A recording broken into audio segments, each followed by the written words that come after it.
ഇന്ന് ഞങ്ങളുടെ ട്രെയിനർ ഷാരോന്റെ കല്യാണമാണ് കേട്ടോ. പെണ്ണ് നമ്മുടെ പ്രിയപ്പെട്ട ജീനയാണ്. പിന്നെ എന്റെ കൂട്ടുകാരി ലച്ചുവിന്റെ വണ്ടിയിലാണ് ഞങ്ങൾ പോയത് കേട്ടോ. എല്ലാരും കൂടെ പ്ലാൻ ചെയ്തിട്ടാണ് ബ്ലാക്ക് കളർ എടുത്തത്. എന്റെ ഈ ചുരിദാർ സ്റ്റിച്ച് ചെയ്തത് മുണ്ടക്കയം ക്യൂട്ട് ടൈലറിംഗിലെ ചേച്ചിമാരാണ്. പിന്നെ എന്റെ ഹെയർ സെറ്റ് ചെയ്ത് തന്നത് പുത്തൻചന്തയിലുള്ള ബ്യൂട്ടി മാം എന്ന് പറഞ്ഞ പാർലറാണ്. നമ്മുടെ സ്വന്തം ഷീജ ചേച്ചിയുടെ പാർലറാണ് കേട്ടോ. എല്ലാം സൂപ്പർ ആയിട്ടുണ്ടെന്ന് വിശ്വസിക്കുന്നു. നമ്മുടെ മുണ്ടക്കയം സെന്റ് മേരീസ് ചർച്ചിൽ വെച്ചിട്ടായിരുന്നു. പെണ്ണിനെ നിങ്ങൾ അറിയും, മുൻപുള്ള എന്റെ വ്ളോഗിലൊക്കെ വന്നിട്ടുണ്ടായിരുന്നു ജീന. ഇവിടെ വന്നു കഴിഞ്ഞപ്പോൾ എനിക്കൊരു നല്ല ഫ്രണ്ടായിരുന്നു. രണ്ടുപേരെ ഇങ്ങനെ കണ്ടതിൽ ഭയങ്കര സന്തോഷമുണ്ട് കേട്ടോ.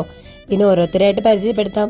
ഈ കാണുന്നതാണ് ചെക്കൻ, ഷാരോൺ ആണ്, എന്റെ ജിം ട്രെയിനർ ആണ്. ഇതാണ് കല്യാണപ്പെണ്ണ് ജീന. കൂടെ നിൽക്കുന്ന ചെക്കന്റെ പെങ്ങള് സാന്ദ്രയാണ് കേട്ടോ.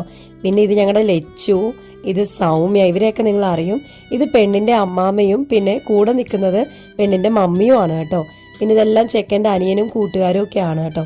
ഞാനാണെങ്കിൽ ലച്ചുവിനോട് ചോദിച്ചേ ഞാൻ ക്യൂട്ട്നെസ് മെഴുകാം, നല്ലൊരു വീഡിയോ എടുത്ത് തരുമെന്ന്. അവൾ എടുത്തു തന്നായിരുന്നേ. ഷാരൂണിന്റെ പെങ്ങളും അതുപോലെ ഫ്രണ്ട്സും എല്ലാരും ബ്ലാക്ക് ആയിരുന്നു കേട്ടോ.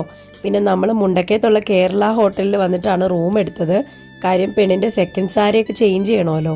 ഞാൻ ഇവിടെ വന്ന് ചുമ്മാ കിടക്കുവാണ്. ചെക്കന്റെ പെങ്ങളും ലച്ചു സൗമ്യയും കൂടെ ആണ് പെണ്ണിനെ റെഡി ആക്കുന്നത് കേട്ടോ. ഞാൻ ഇതൊക്കെ മാറിയിരുന്ന് കാണുന്നുണ്ടായിരുന്നേ.